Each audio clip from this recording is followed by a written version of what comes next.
La arquitectura es, digamos, una profesión que se mueve dentro de una sociedad y la sociedad se define como una sociedad patriarcal donde hay quienes han tomado las decisiones, que son los varones fundamentalmente, y un grupo que ha quedado de alguna manera excluido de esa profesión y que sigue quedando incluso hasta el día de hoy. Eso, cuando hablamos de la exclusión, es un proceso que también se da en la historia, que es particularmente lo que yo trabajo como proyecto de investigación en el CONICET, cuando las mujeres, por ejemplo, no podían acceder a la educación. Entonces, las mujeres entran tardíamente dentro de la profesión que las legitima. En realidad, los varones podían ejercer la profesión de arquitecto, y decimos que muchos son arquitectos a pesar de que no tenían títulos, por ejemplo Le Corbusier, pero una mujer hasta que no tuviera un título no podía ser considerada una arquitecta, necesita la universidad para ser legitimada. Este proceso de incorporación de las mujeres en las universidades es un proceso que se da en paralelo al acceso de las mujeres a los derechos políticos. Si vemos más o menos cómo va surgiendo en el mundo el acceso de mujeres a la arquitectura, al título de arquitectas, es más o menos un proceso paralelo al del acceso al voto en los diferentes países. Y no es casual que después, cuando haya que tomar decisiones sobre la ciudad, por ejemplo, también sabemos que las mujeres en el mundo solo tienen el 10% de la propiedad de la tierra. Y estamos hablando entonces de tomar decisiones en un territorio que tampoco nos pertenece por determinados factores. Digamos, y si bien accedieron a los derechos políticos, recién, por ejemplo, ahora con determinadas acciones como las de la búsqueda de paridad en los organismos públicos, que también es donde se toman ciertas decisiones, empezamos a tener como una presencia y a poder decir lo que nos pasa. Esta, digamos, ausencia de las mujeres y después cuando empiezan a aparecer hace que algunas cosas vayan cambiando dentro de por ejemplo, el diseño de las ciudades o el diseño de la arquitectura. Antes de que las mujeres estuvieran en el campo profesional, por ejemplo, las plazas no tenían juegos de niños. Esa es una novedad que aparece en el siglo XX,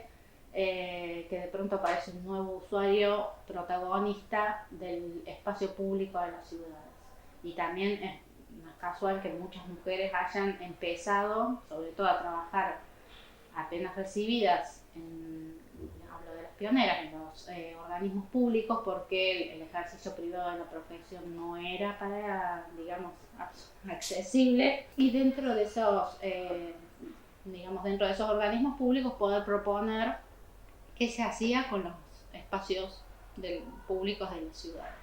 Otras modificaciones que hicieron las mujeres, por ejemplo, hubo muchas que estudiaron el tema de las cocinas, porque la arquitectura moderna cambió la forma, la configuración de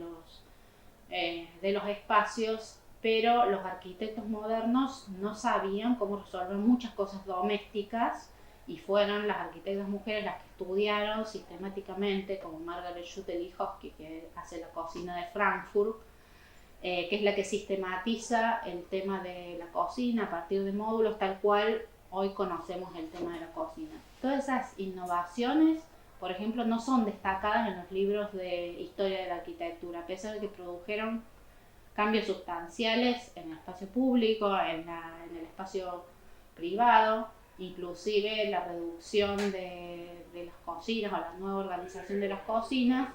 permitió reducir el espacio de las viviendas para liberar espacio público, que era lo que proponía también el movimiento moderno de incorporar el verde a las ciudades. Ellas participaron muchísimo en el movimiento moderno y prácticamente hoy no podemos recordar ni un nombre de todas las que estuvieron contribuyendo, participando en los CIAMS, colaborando y siendo socias de los arquitectos súper reconocidos como Alvar Aalto,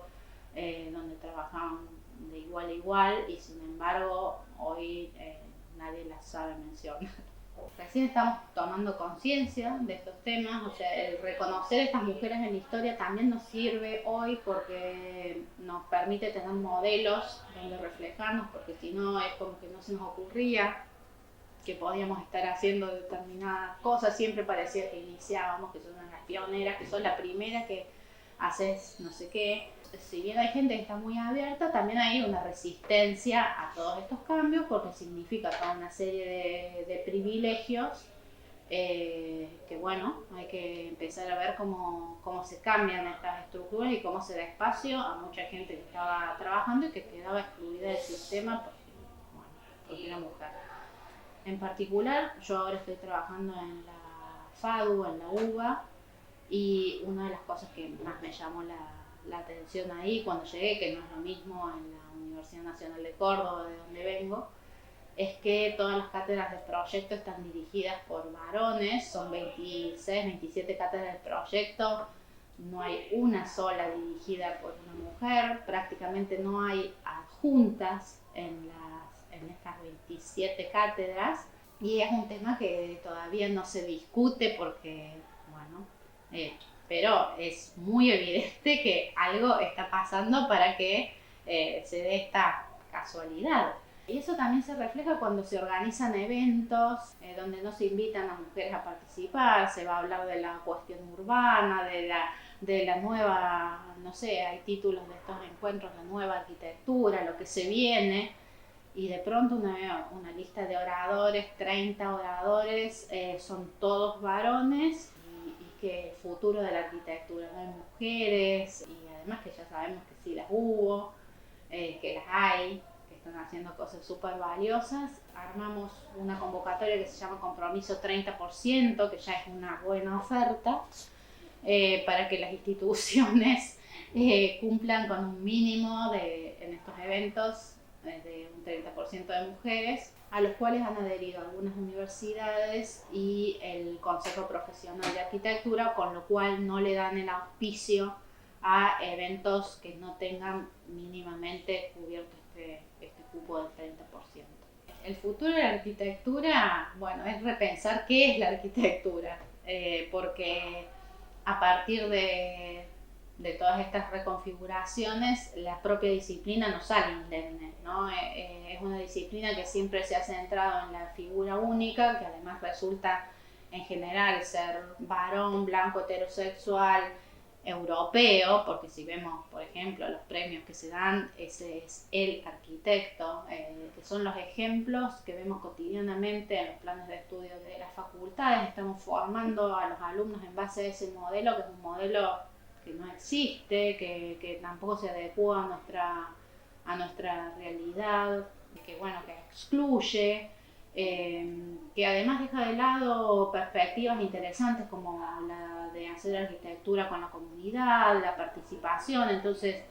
estás dejando de lado un montón de cosas que podrían hacer enriquecer la profesión, que hay que revisarlas, que estamos como muy, digamos, con un chip de enseñar la arquitectura de determinada manera, y que tenemos que ponerle otras perspectivas descoloniales, feministas, inclusivas, etcétera, para poder avanzar y dejar digamos, para producir una arquitectura para nuestras comunidades y dar respuesta a lo que tenemos que hacer como profesionales que somos.